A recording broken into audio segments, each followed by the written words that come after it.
Hariharan, are you able to hear me? Sir.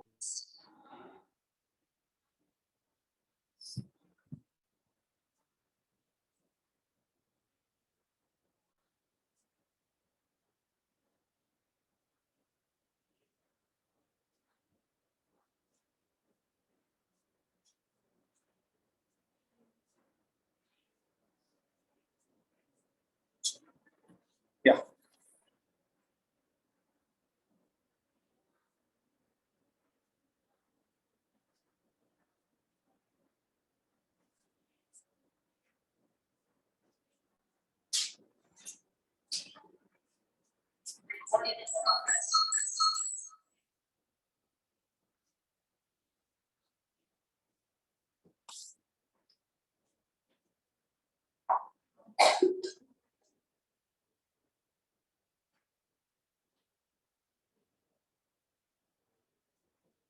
The class one in your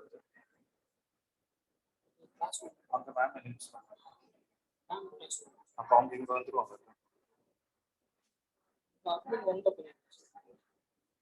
class one the class in the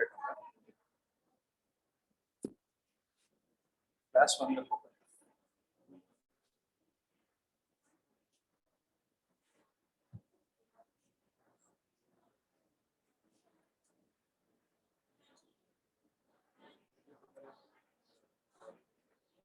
Okay. So what were we discussing in the previous class?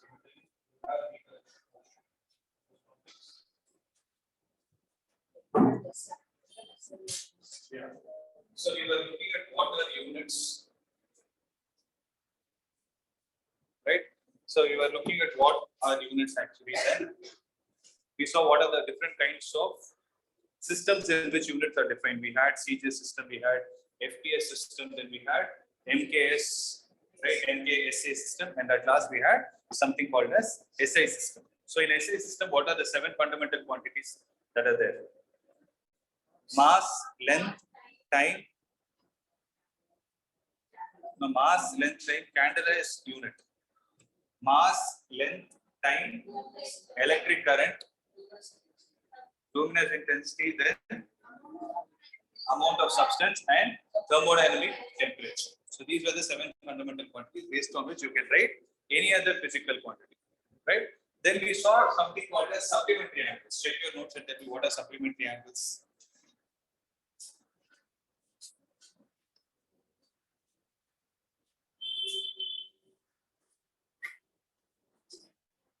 So what are the supplementary angles? Supplementary units. What are the supplementary units we discussed about? We discussed about the plane angle and solid angle. For them, the units are radians and steradian. So radian is instead for plane angle and how we define radian. How we define the radians? It is defined as the length of the arc divided by the radius of the arc. Did you write it? Yes or no? Last class I explained, no? It is defined as the length of the arc to the radius of an arc.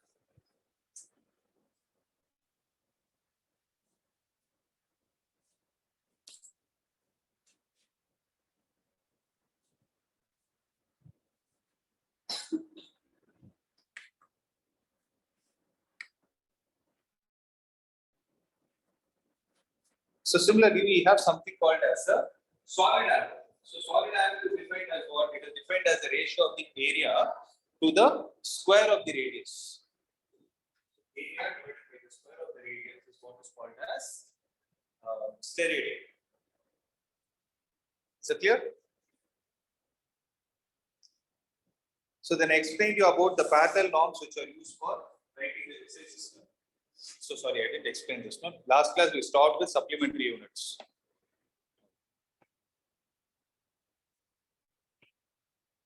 Now we'll see the next point. So what are the practical norms for the use of SI system? So what are the practical norms that we need to follow for writing the values of the SI system?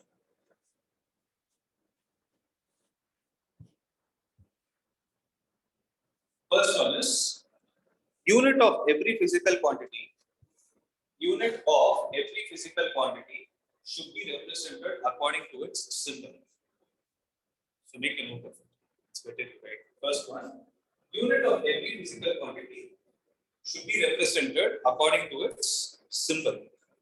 In the sense, if I take the unit of length, so what is the unit of length in SI system? Unit of length in SI system. Meter. So what is the symbol used for meter? Yeah. So that is what they are saying. Every physical quantity should be represented according to its symbol. Unit of every physical quantity should be represented according to its symbol. Second is, no full stop should be used within or at the end of the symbol of a unit. For example, so I repeat it, no full stop should be used within or at the end of the symbol of a unit. For example, if you take kilogram.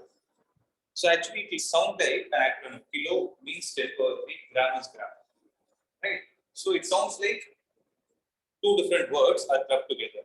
But still, you should not write any full stop between them. Means you should not write k dot g or you should not write it as kg dot also. So you should not use any full stop within or at the end of the symbol. See, suppose that word is the ending word of that statement or that sentence, then you can use it. Right? But in the normal form, you generally don't write it as 5 kg dot. You should not use it. Thirdly, symbols for units do not take plural form. For example, you have second. Right? You should not say 5 seconds. You should only say 5 seconds. Why they say it doesn't take plural form is because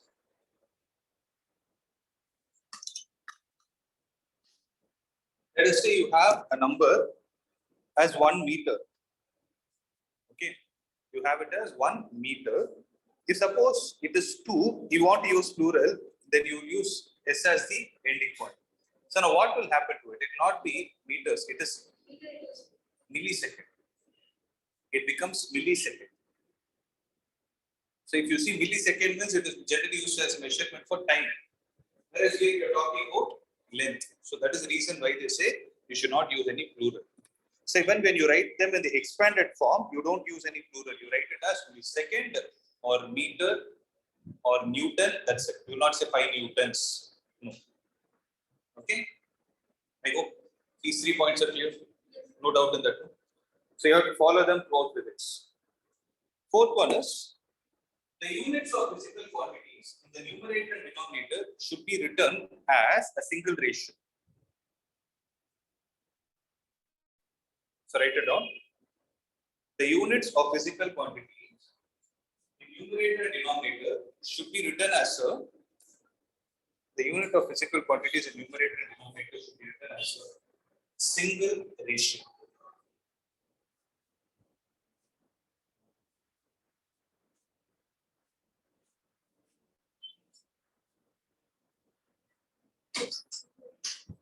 Should be written as a single ratio. So what is the meaning of it?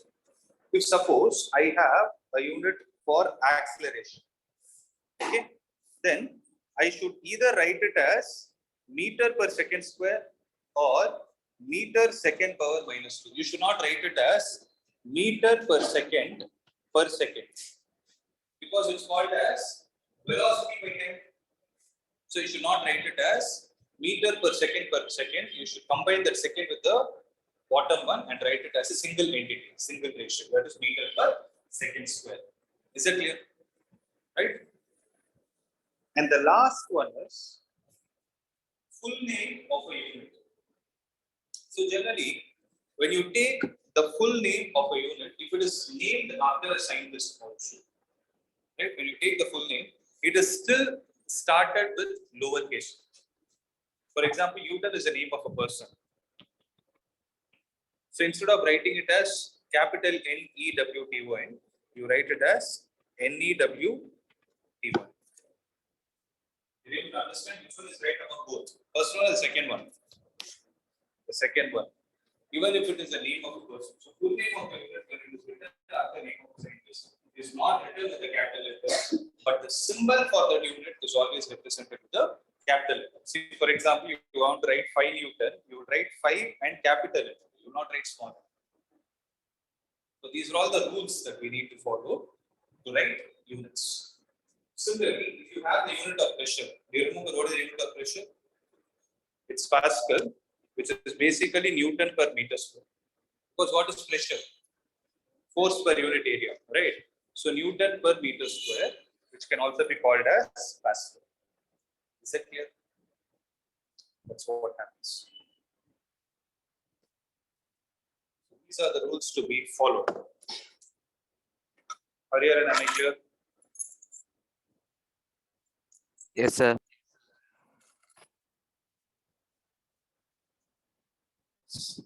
Shall I proceed? Right. See, how is the measurement of length done and all those things I'll tell you later.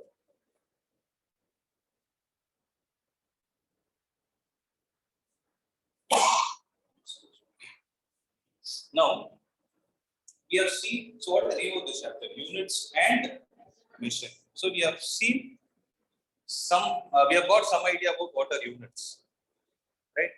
The next part that we need to understand is how exactly measurements are taken.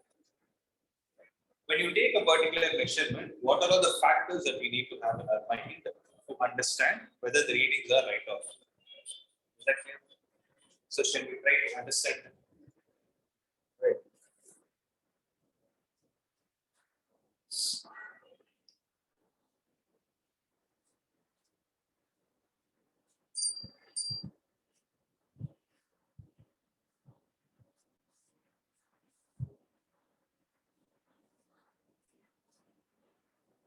So listen. So whenever you take a measurement, for example, can you tell me a place where you need a measurement from your own experience? So generally, where do you take measurements? Let's take your PD period as an example. When will you take measurement? So height and weight is for understanding. So to find out certain ratios with respect to your fitness. Okay. Similarly, let's say you go for a running race, right? There will be a measurement taken to find out how many seconds you're trying to take to complete these many meters, right? So for that, what do they use?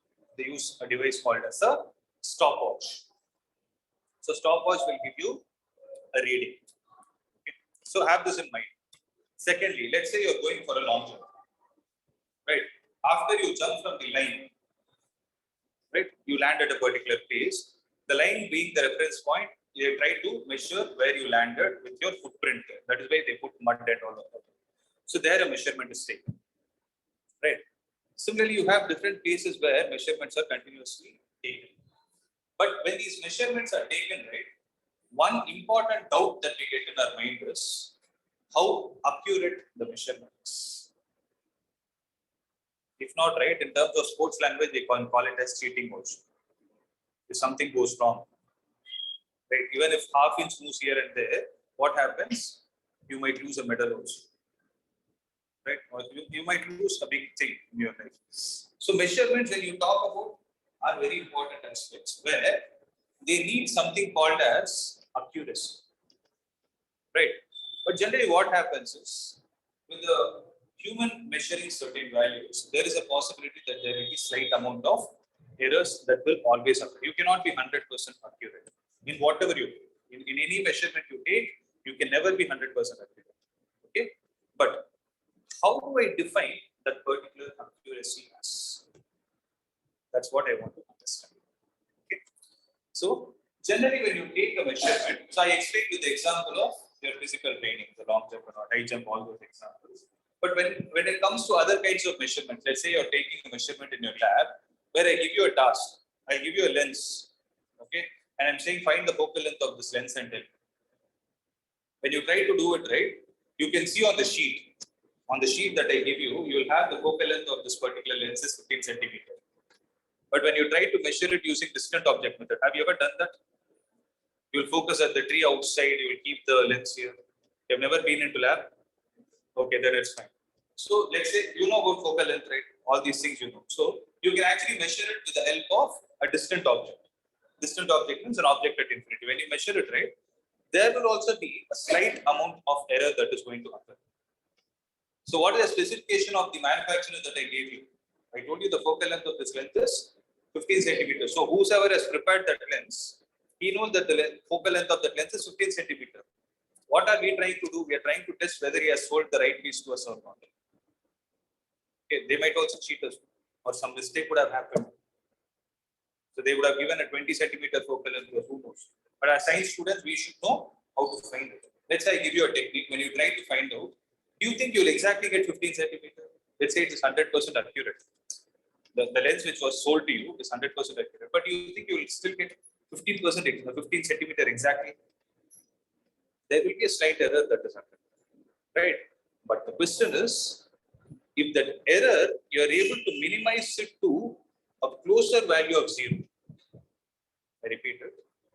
Whatever error that is occurring, if you are able to minimize it to a closer value of 0, then you can say your reading is more accurate. Does it make sense? Are you able to understand, feel what I'm trying to say? So whichever measurement has an error of a very, very, very less value is generally said to be an accurate value in real time. Theoretically, you can say an accurate value is something which is 100% perfect. But to be honest, that doesn't happen. Right? So there are two important words that we need to understand. One is called as accuracy, and the second is called as precision. Okay, that is what we are going to discuss. Please make a note of it. Write down the heading as accuracy and precision.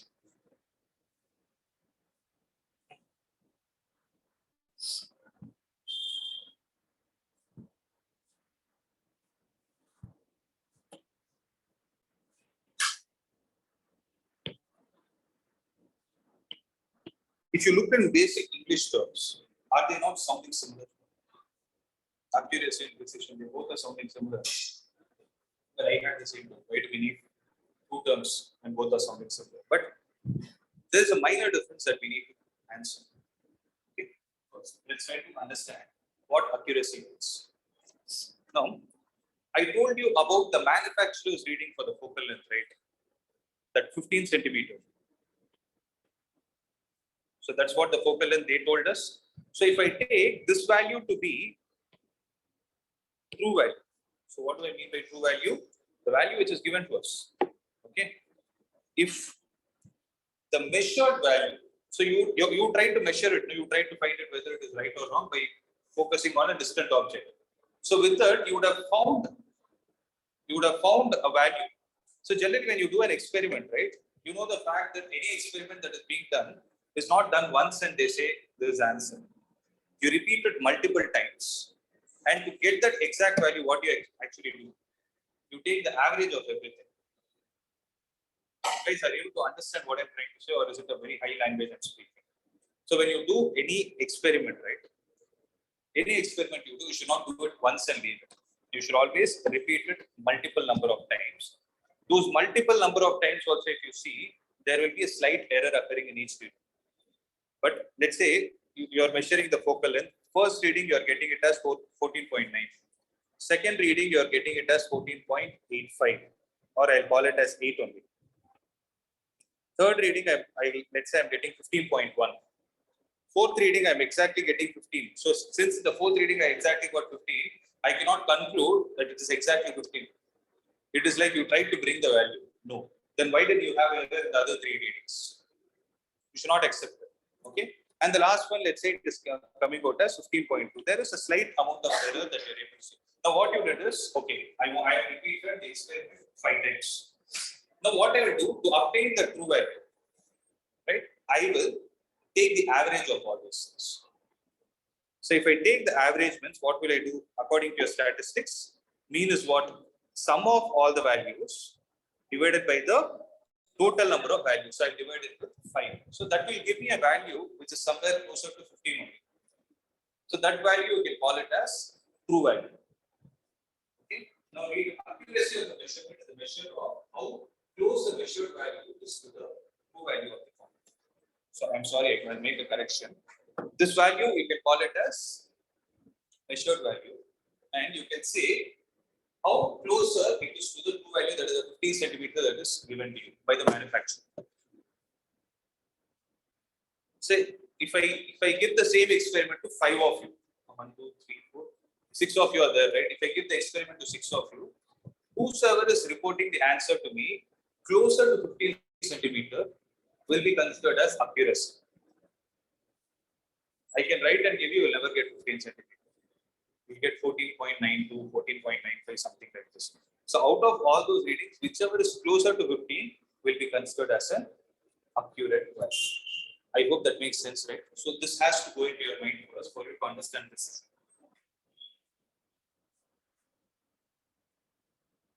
So you can write on the book definition: accuracy of the measurement is a measure of how close the measured value is to the true value.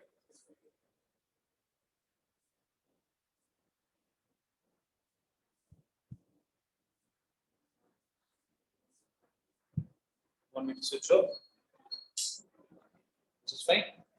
So the accuracy of the measurement is a measure of how close the measured value is to the true value of the quantity. Okay. Now let's try to understand what exactly precision means. Okay. So to understand precision, let's say I give you a task like this. I take a line. Okay. Or else I'll take, let's say, a pen in my hand. Okay. I'm saying measure the length of the pen and give me an answer. What will you do? Generally, you need the help of any measuring device. So, what is the first measuring device that will come to your hand? So, as a school student, you will first think of a scale, right? So, for scale, what you will do is you will ensure that the zero of the scale is coinciding with one of the ends, and you will try to take it to the other end, and you will try to find out which number on the scale is the other tip coinciding with. When you do that, let's say you are getting a reading like this. So let's say there is a line like this in such a way that line is between 10.5 and 10.6. So 10.5 is there, 10.6 is there. Okay, 10 centimeter and 5 millimeter. So you have somewhere like this. Okay, where this is 10.5, where this is 10.6. Then what will be the answer that you will report to?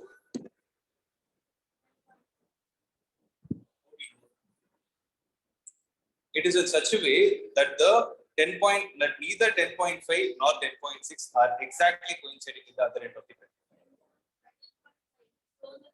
So which one you say? You say 10.5 or 10.6 means. That depends on how close it is to the 10.5 or 10.6. So if it is closer to 10.6, you will say 10.6. If it is closer to 10.5, you will say 10.5. It is somewhere in between, exactly at the midpoint. Maybe you will try to guess something approximately and round it off. Right? So tell me, is it your mistake that you are not able to tell me what is the second digit? What is the second decimal value? So you know 10.5, you have 10.6, but the measuring device does not have any reading between 10.5 and 10.6. But if I give you the same scale in such a way that between 1 millimeter itself, there are 10 more subdivisions. And out of those 10 more subdivisions, one of the subdivisions is exactly coinciding with it, so that the subdivision is giving you an answer as 10.54. Okay. So it is giving you 10.54. Will you not tell me this is the answer? So what did you tell me in the previous case? You had your option of only saying 10.5 or 10.6, but now you have an option of going to second decimal value. Let's say I have a scale where I have 10 more lines between those. Then I'll be able to report the answer as 10.542. So by doing all these things, so what was the first reporting that you did with the scale? You did 10.5 or 10.6, which is only an approximate value. Next one, you had 10.54. Let's say you're even more able to take an accurate value as 10.542. Out of these three, which one can you say is more precise? 10.542. Because I'm able to report the answer till 3 decimal values. So now you're able to understand the difference between accuracy and precision. So accuracy has something to do with us. How perfectly we are doing the experiment besides the accuracy of that measurement. But precision has something to do with the instrument. So how good the instrument is or how precise the instrument will decide the precision of that particular data. Are you able to understand? So make a note of this.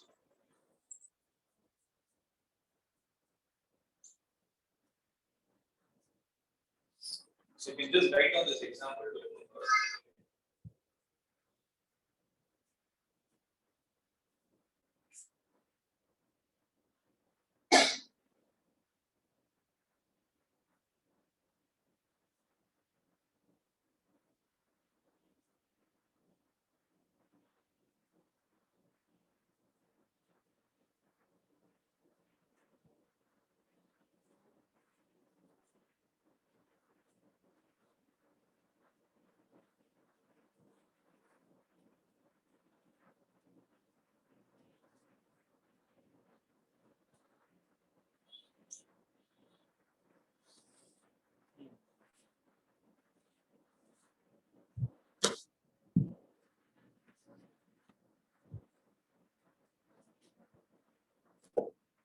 Precision, I cannot say there is any definition of it. Definition.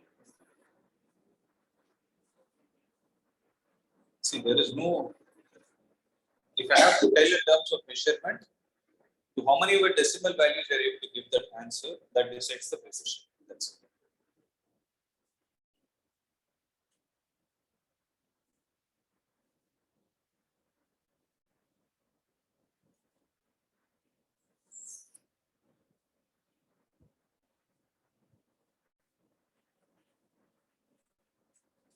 Okay.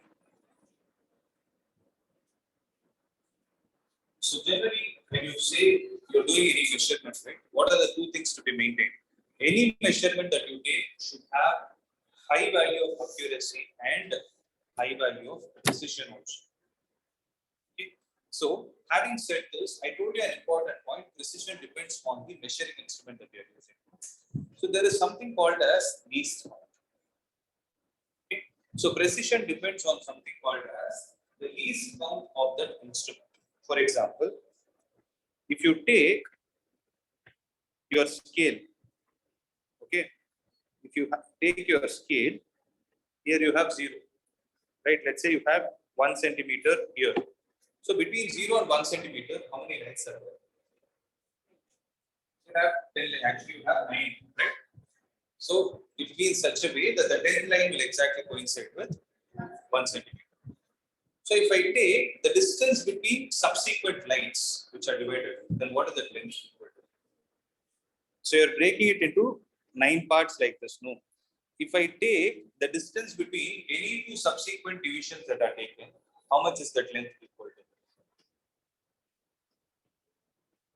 It is 0.1 centimeter or 1 millimeter. Are you able to understand what I'm trying to say? It is either 0.1 centimeter, 0.1 centimeter and 1 millimeter, they both are the same. So the least count of the scale that you have in your hand is actually 1 meter. Sorry, 1 millimeter. So the meaning of it is whatever is the distance between 0 and the first line that is present on that measuring device is called as the least count. Why is it called as least count? The name itself tells what is the least value that you can measure with the scale. It is 1 millimeter. You cannot measure anything below that. Above that, you can measure. If I ask you to measure 0.1 millimeter and tell me will you be able to do it? You cannot do it because for 0.1 millimeter to exist, what should have happened? Between 0 and 1 millimeter, there should have been 10 more lines here. Then the least count of that instrument would have been 0.1 millimeter. Are you able to understand what I'm trying to say? So least count means whatever is the reading that is exactly after 0. So the line exactly after that 0, the distance between 0 and that value is called as the least count of that measuring instrument. The least count of the scale you have in your hand is 1 millimeter. So lesser is the least count, better is the precision to pass. Lesser the least count, better the precision to pass.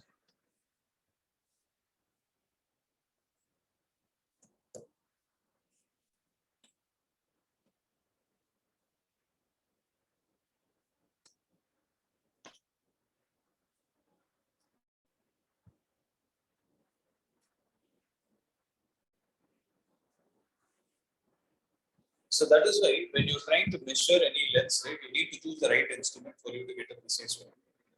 That is an important point you need to have in your mind. So having said all these things, right, whenever you try to take the measurement of a physical quantity with accuracy, what are all the points that you need to have in your mind? So what are all the factors on which it is dependent on? First is, it depends on the skill of the person who is doing that experiment. So do you think skill is important or not? Yes, it is. It depends on actually who's the person doing the experiment. Second is quality of the instrument used. Third is the method used for measurement. Okay. The fourth is external and internal factors affecting the result of the experiment. For example, you want to measure the temperature of an object. It depends on in which room you are doing. So if you want to measure the temperature of a particular substance and you're doing it in a hot room, will it show an accurate reading? Will it show an accurate reading? Why is it so? Because it takes the heat from the surroundings also. Suppose you do it in a colder room, what would have happened? It will take the heat from the colder environment also. So if at all you want to measure something, right, external and internal factors also play an important role. About this, you'll slowly understand. So as of now, you're really saying theory. Once the experiments start, you'll understand. Okay. So I hope I'm clear to this point. Right? Now we can get into slightly mathematical details of how to handle these measurements. Okay, whatever I'm going to explain it to you now are the ones that you're going to use in the lab. That in your lab when you're doing the requirements. So for that, one point I told you in the beginning itself, I told you no measurement is 100% accurate in this world. So you will definitely have errors that are possible. Right? So when different physical quantities are measured in the laboratory with the help of different apparatus, there will be some inaccuracy in the measurement which must be mentioned along with itself. So you get a value, along with that you need to measure, you need to report the errors that you're getting also. So the inaccuracy in the measurement is generally called as error. So in physics, right, whenever the errors in a measurement are taken, they are broadly classified into two types. One is called as systematic errors and the second is called as random errors. Right?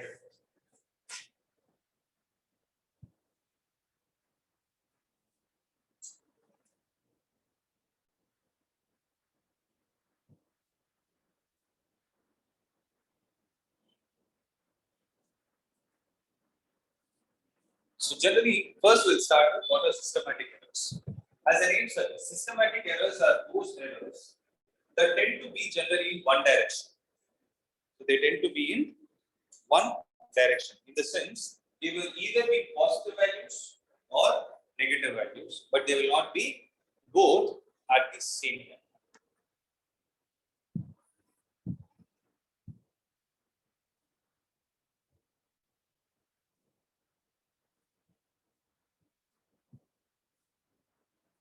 Okay.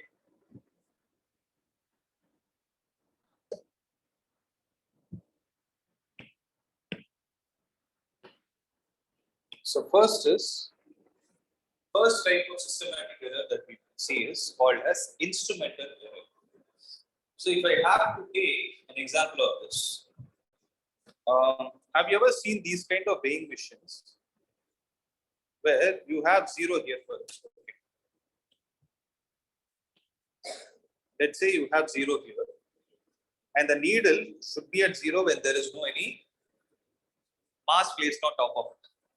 But have you ever observed that the needle will not exactly coincide with zero at times? Have you ever observed it? So sometimes what will happen is the needle will not coincide with zero, it will be somewhere over here. Even before you placed any load on top of it, it was showing some kind of an error. So this is called as a negative error. Why is it called as negative error? Because it is showing us a negative value even when there is zero load kept on top of it. Sometimes the weighing scale might show you values like this also. This is called as possible. Means, let's say somebody is standing on the weighing machine and they're finding their mass to be 50 kilogram. The second one. In the second case, they are saying the mass of the particular person is 50 kilogram, but even before the person standard, there was an error of, let's say, 0.2 kilogram. Okay, what is the actual weight of the person? 49.8. So what did you do? There was a positive error. What did you do to get the accurate value? You subtracted it. Right? So these kind of errors are actually called as instrumental errors. It could happen due to various reasons. One is it could be a manufacturing defect, or one it could be in such a way that the usage might have made certain properties of that material to get lost. Right? So this type of error arises due to the imperfect design or imperfect calibration of the measuring instrument. For example, they have mentioned it. When no object is suspended from a string balance, if the pointer shows 0.1 gram instead of 0, so if it shows 0.1 gram instead of 0, is it a positive error or a negative error? It is a positive error. Okay, instead of 0, then all the measurements of more than the true weight will systematically contain this error during the experiment.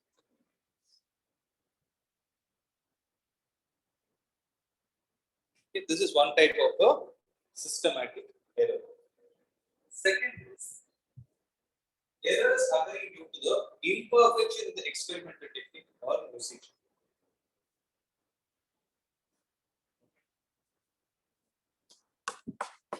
So if there is any experimental flaw that we have in the measurement of that particular value, then you can say that it is error due to the imperfection in the technique that is followed. For example, let's say you want to measure the body temperature, and we are using this mercury thermometer. Okay, it should be, for you to measure the accurate value, it should be in contact with only certain parts of your body. Right. So generally we keep it under the tongue. When you try to test it, it will show you a temperature. But instead of keeping it under the tongue, if you keep it on top of the tongue and you try to measure the value, you say that value is still going to be your body temperature. It is not going to be. Okay, that is not the case. So whose mistake was it? It was our mistake because we followed some improper methods of finding our own body temperature. So that is an example. When measuring the temperature of human body, any improper contact of thermometer with the body would produce an error in the measurement. Okay. Then what are all the other things that can happen? External factors can also happen. So external factors such as temperature, pressure, humidity can produce systematic error. So I repeat it. You can copy this.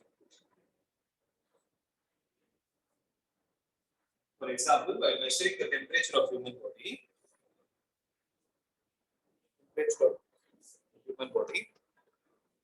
any improper contact of thermometer with the body, with the body would generate an error in the measure. Then what are the other things that can happen?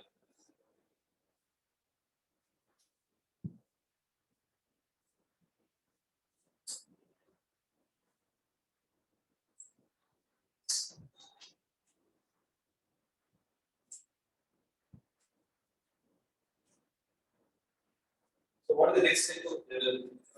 So what are the other things that can happen? External factors like temperature, pressure, and all other can also produce a systematic error in the measure. So I'll give you another example also. You have learned Ohm's law, right? So what does Ohm's law state?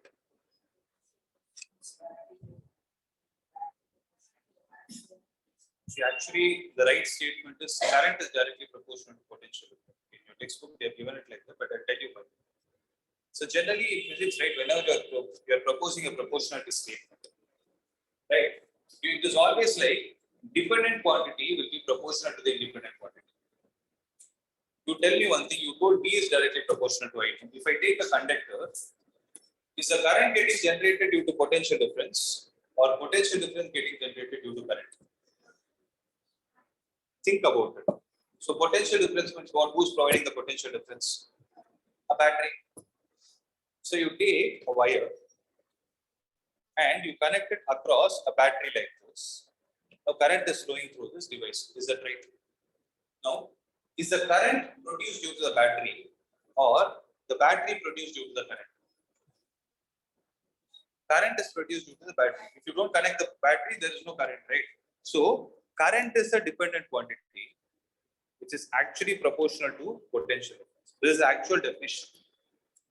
This is the actual way of proposing. In your textbook, they have given it as V is directly proportional to I. Okay, that they gave it because they didn't want to confuse you as V is equal to IR, or else I should have put R on the left hand side. Okay. So are you able to understand how to define the proportionality thing? Because when you increase the voltage, what will happen? Current will increase.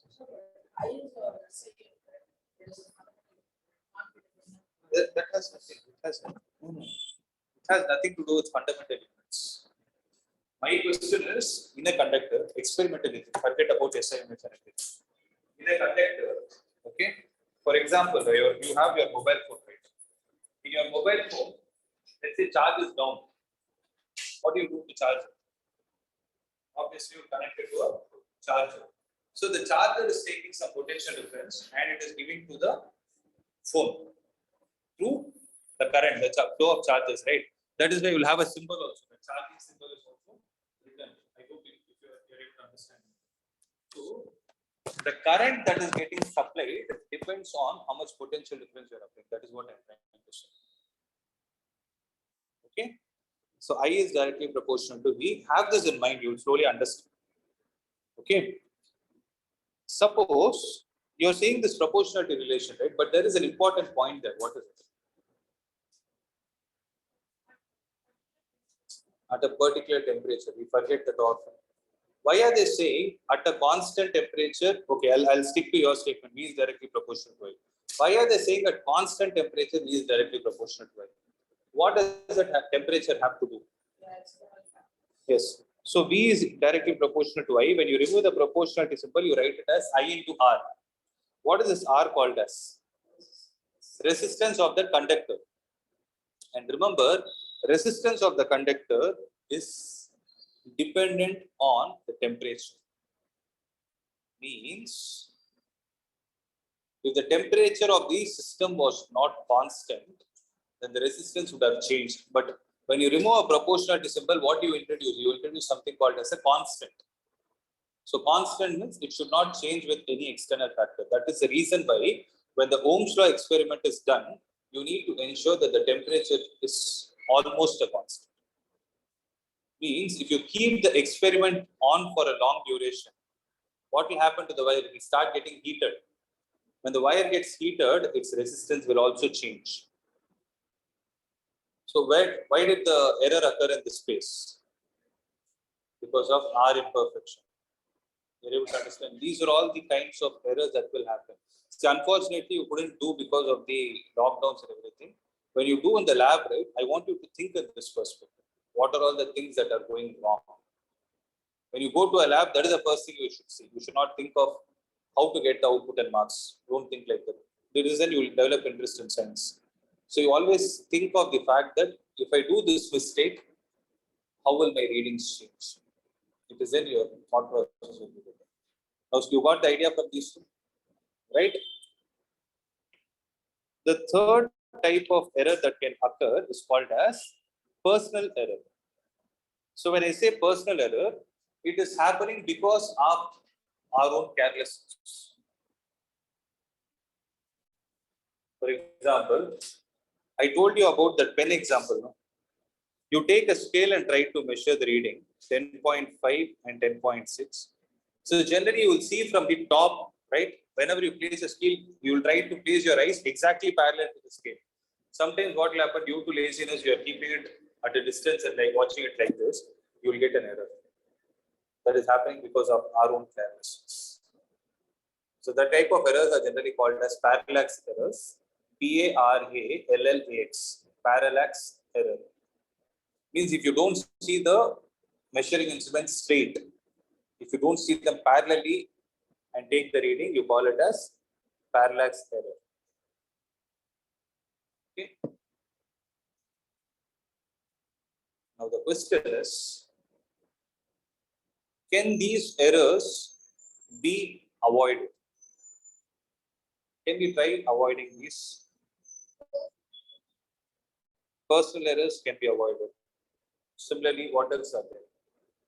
Even you can eliminate the measuring instrument error by having a proper technique in your hand. You should be knowledgeable to know what kind of an instrument you are supposed to use. If you are able to use that, then you will be choosing the right instrument. That also can be done by using proper experimental techniques. Is that clear? So that's what is written C.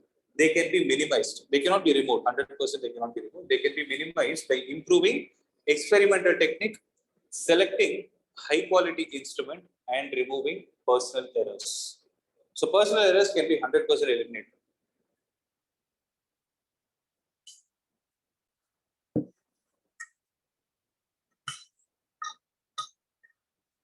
Are you here?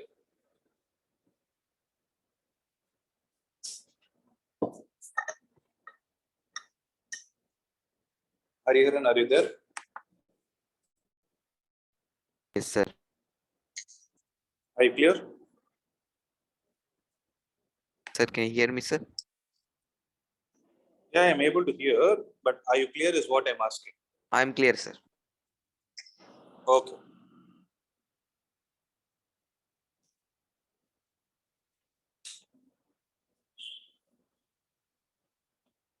Right. Now we'll proceed with the next part, that is random errors.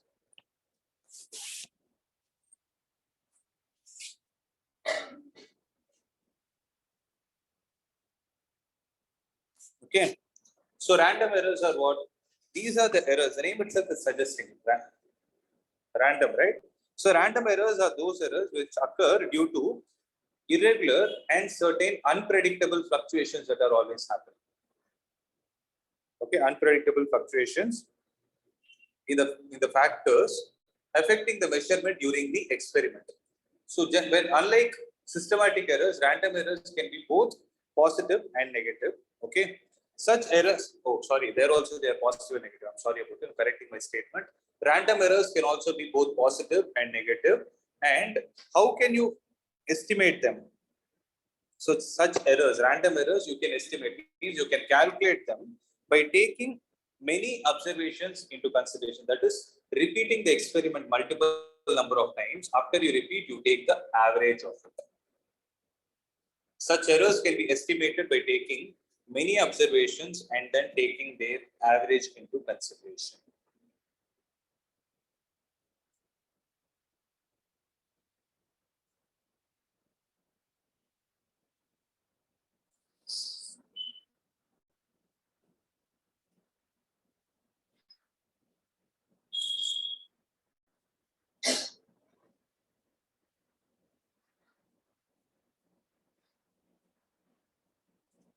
Right? Shall I proceed? Yeah. So we saw what are the different kinds of errors that can occur. Now we are going to focus on how to estimate those errors.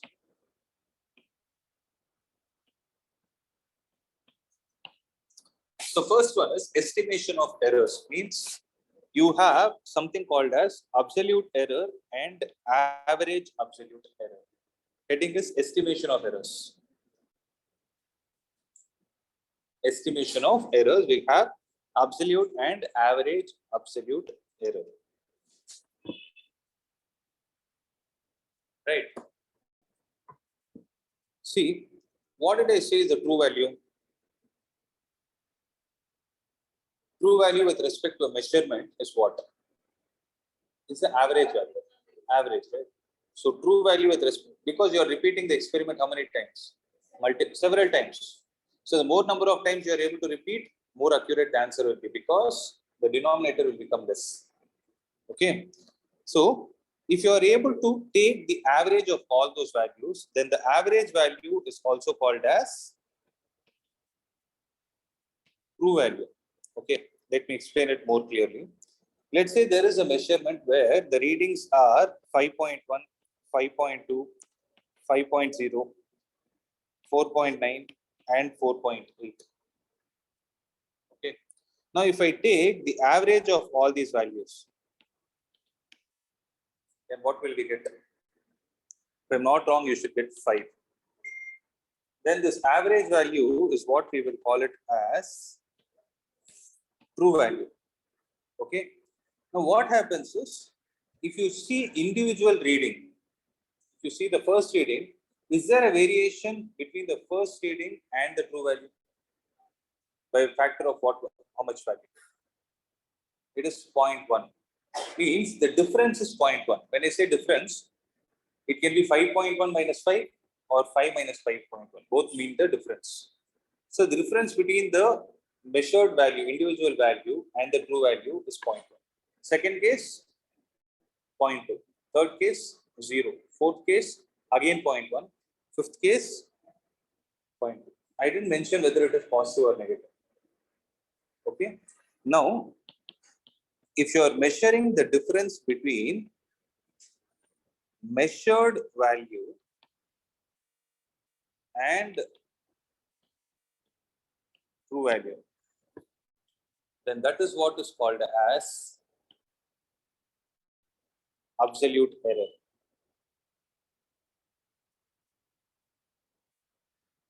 So write down the magnitude of, why do we call it as magnitude, is because it is always positive. Magnitude of the difference between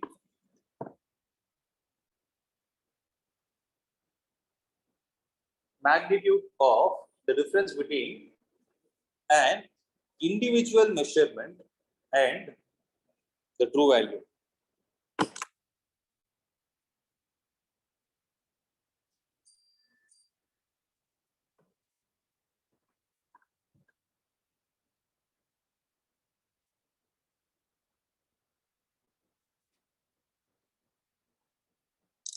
Magnitude of the difference between an individual measurement and the true value of the quantity is called absolute error of the measurement.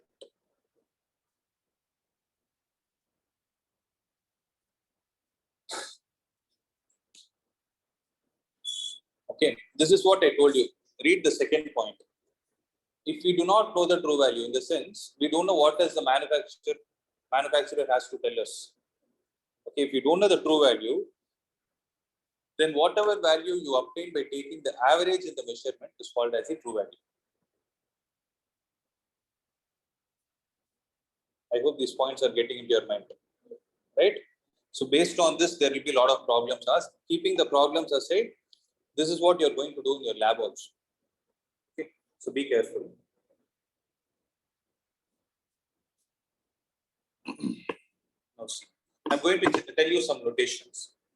Suppose the values obtained in several measurements of physical quantities, physical quantity A. So there is some physical quantity A, whatever it is, it can be resistance, temperature, whatever it is.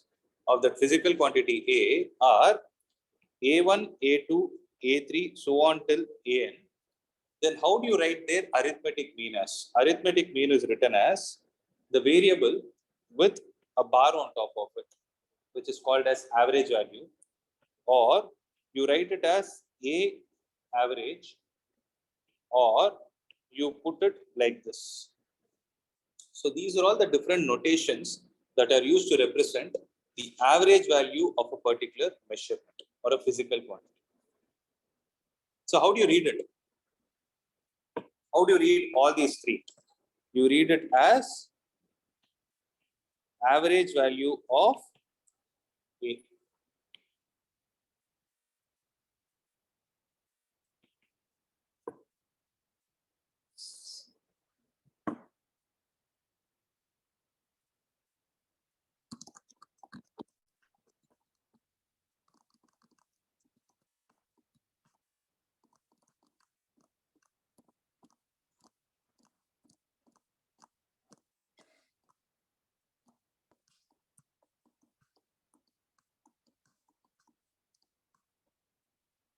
Done? So how do you mathematically write it as? A average is equal to sum of the individual measurements divided by n. So I'll write it step by step. Listen. A1, A2, so on till AN are individual readings. Then A average is equal to what?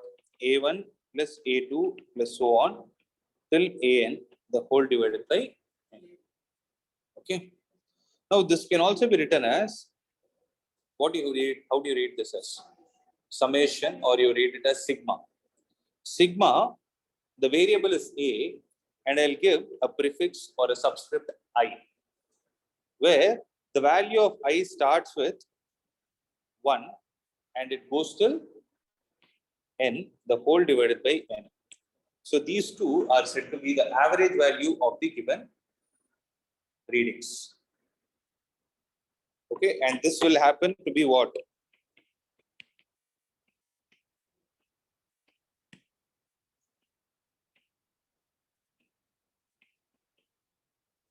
And this value turns out to be a value called as a true value. Is it right?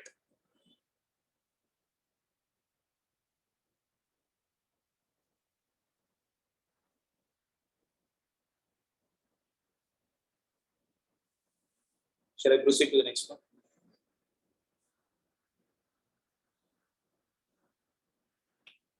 Now see, what did we say absolute error is? Read the statement. The magnitude of difference between measured value and the true value. So magnitude means you will put a modulus. You know what is the mean modulus, right? You have heard of this symbol? What is modulus of -3? 3. So modulus will always give you a positive value. So that is why you write modulus of individual reading minus true value. So are you able to understand the statement? The magnitude means modulus. That is, magnitude is always a positive value. Okay. Magnitude of the difference between individual reading and the true value is what is called as absolute error. So delta A, you will read it as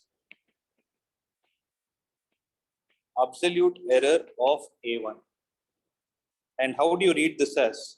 You will read it as magnitude of A1 minus A average.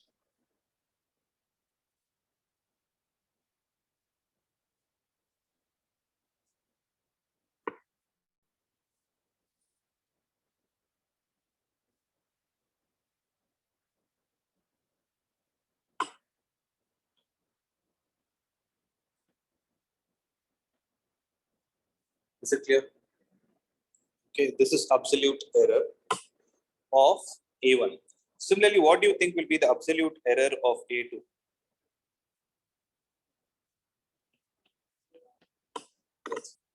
Absolute error of 3.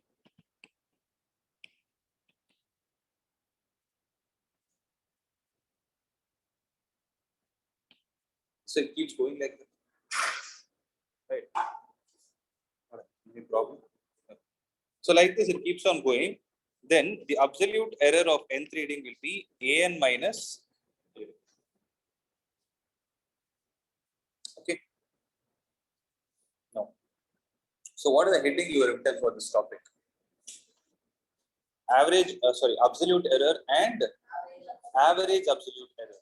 So average means what? Mean, right?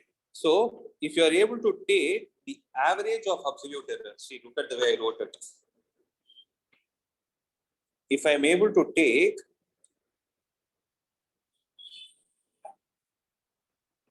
delta A1 plus delta A2 plus delta A3 plus so on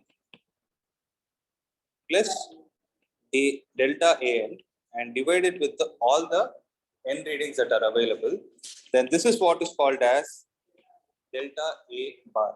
It is the average of all the absolute errors. That's why this is called as average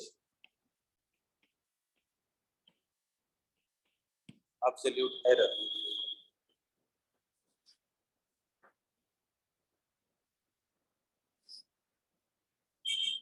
I hope the terms are not confusing you, right?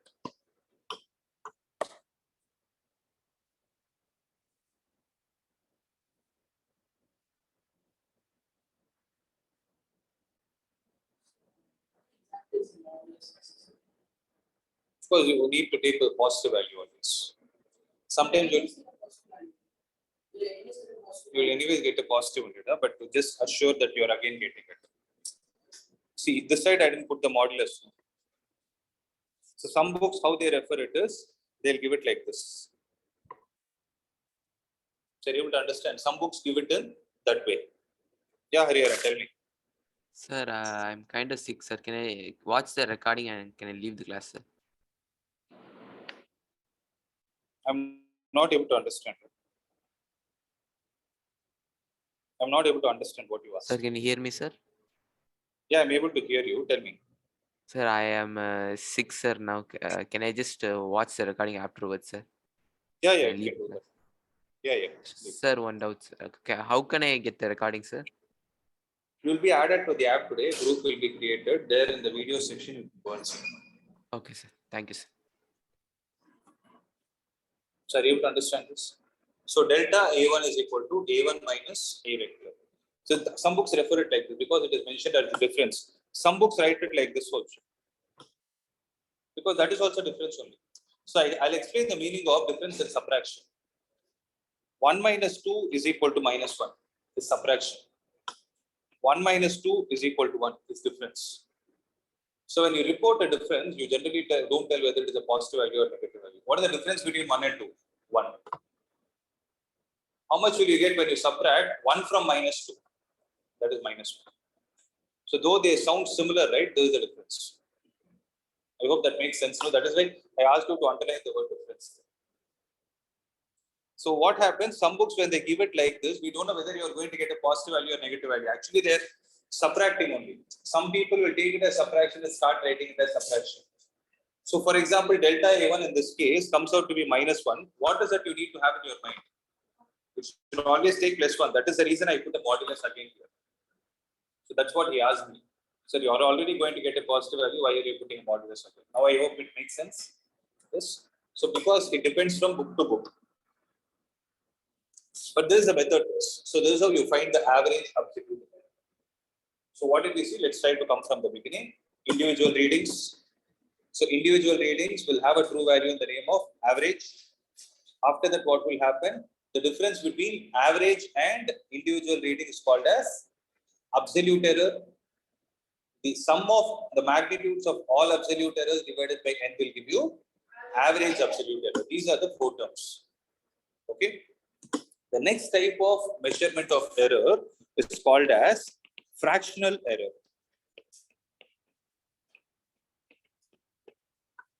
So what exactly is a fractional error? Okay. So I'll write it like this. See, I wrote the mathematical expression. Can you tell me what is the meaning of this? So if you are able to take the ratio, so whenever you write A by B format, right, instead of using the word divided by, use the word ratio. Ratio of average absolute error to the true value. Can I say that?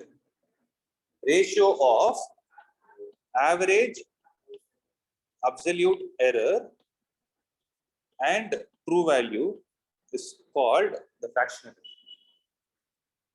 Means among the true value, how much fraction is it taking? What percentage it is taking is what is fractional error. Is it clear? The next one is called as percentage error. So percentage error is very simple. Again, it is nothing but fractional error multiplied with 100. So delta A vector divided by A vector into 100.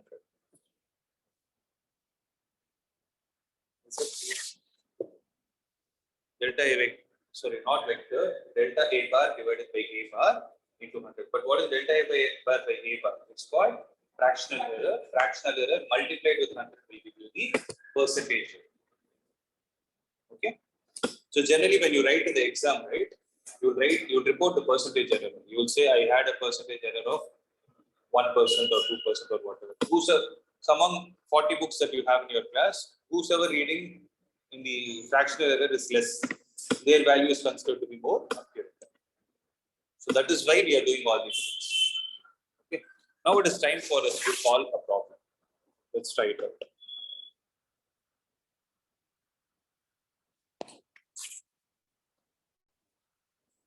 So I'll come to it. 1 minute.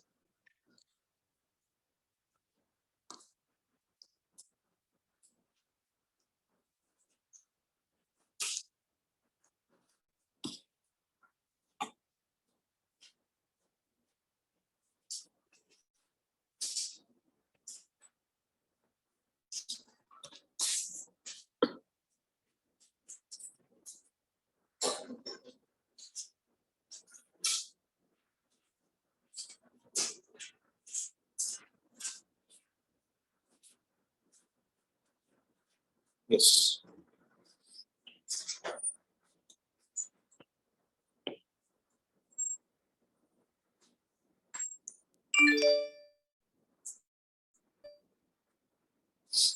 Shall we try this 2.7 and see? Are you able to see the question? So we measure the period of oscillation of a simple pendulum. You know what is a simple pendulum, right? It keeps oscillating. So in successive measurements, the readings are observed to be 2.63, 2.56, 2.42, 2.71 and 2.80. Means how many times the reading is repeated? The experiment is repeated 5 times. So calculate the absolute error, relative error and percentage error. See, fractional error is also sometimes called as relative error. You can make a note there. Fractional error is also called as relative error.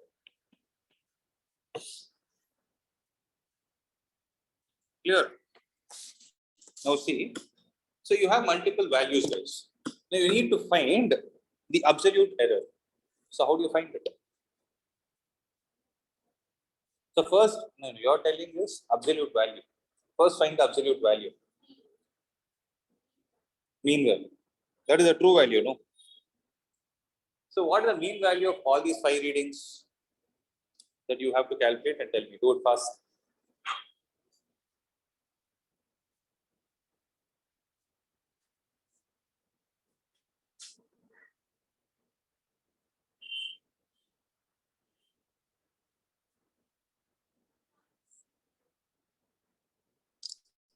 But round it off to 2 figures.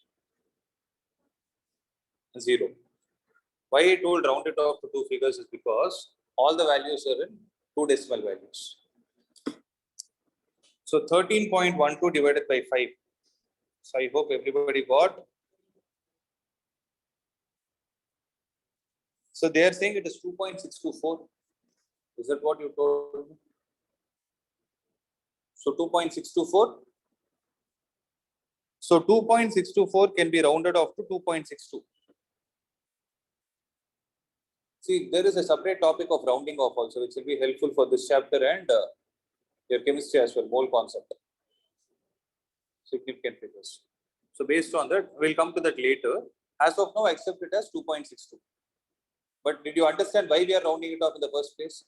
Because all the readings are up to 2 decimal values. We want this also to be of 2 decimal values, right? Now, what do we need to find?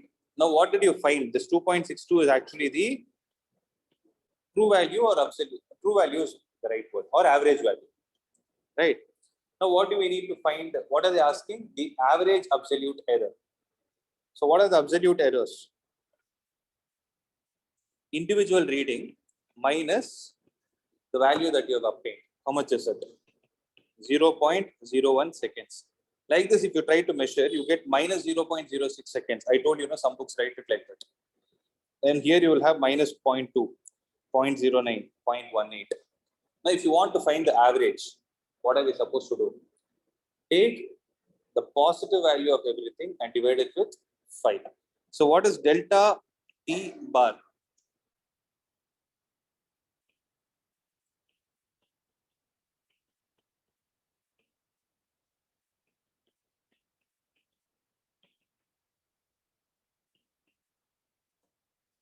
Is this right? What did I do? I made everything positive. So if you see, the second reading and third reading are negative, but I converted to positive. Now, if I take the average of this, what will I get?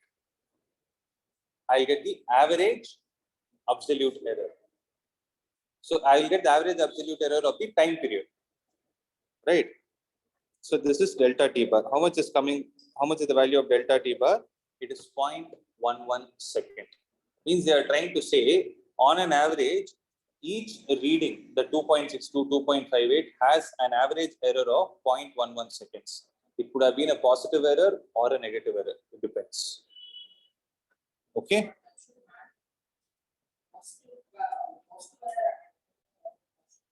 No need, because there is an average value.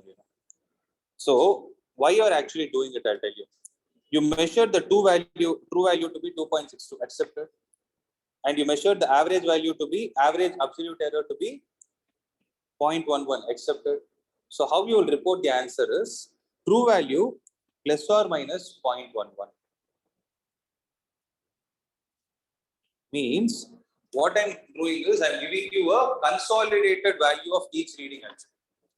For example, if I take the first reading as 2.63, 2.62 minus 0.11, I'm saying it is somewhat close to 2.52 or 51, something like that. So this is the consolidated value. Means what I'm trying to report is my true value is somewhere 2.62 accepted.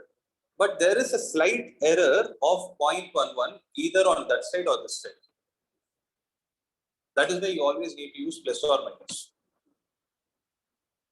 Okay. So this is T bar plus delta T bar. Can I write it like this? 2.62 is T bar, average value of time period. Delta T bar is the average absolute error. So this is how any value is reported when you do the experiment. Okay. Now, this is about average absolute error. Then what about the relative error? The relative error is delta T bar divided by T bar. That's it. So what is delta T bar? 0.11 divided by 2.62.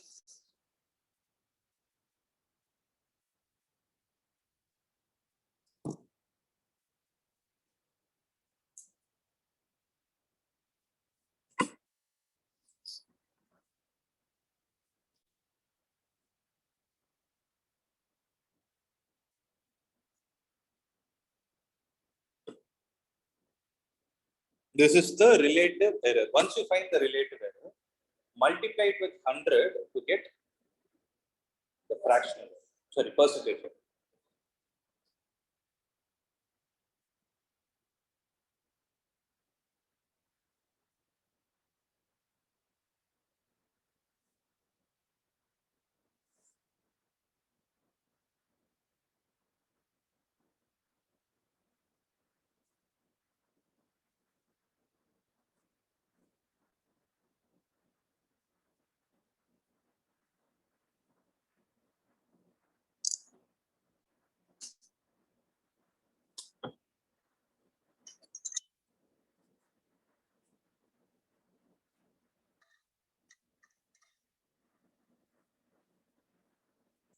Is it clear?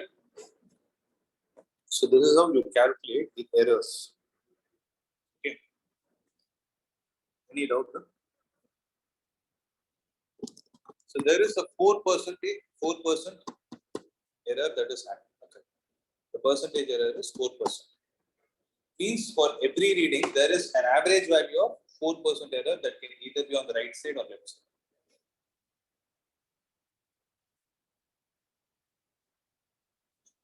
You will slowly understand when you do this practically. So this is all theory only. So the next concept that we need to discuss is, okay, you will get errors accepted. But there are certain cases where certain physical quantities are combination of different physical quantities. For example, I have v is equal to u plus at. Suppose I am doing an experiment to calculate the final velocity. So final velocity of an object is dependent on initial velocity, acceleration and time. Means I need to measure 3 values and do a combination of u plus at for me to get the final velocity. So when I do that, I will take measurement for u separately. I'll take measurement for acceleration separately. I'll take a measurement for time separately. Right. So when I combine and write the error, right, then if there is an error in u, there is an error in a, and there is an error in t, then all those errors combined together will create an error on v.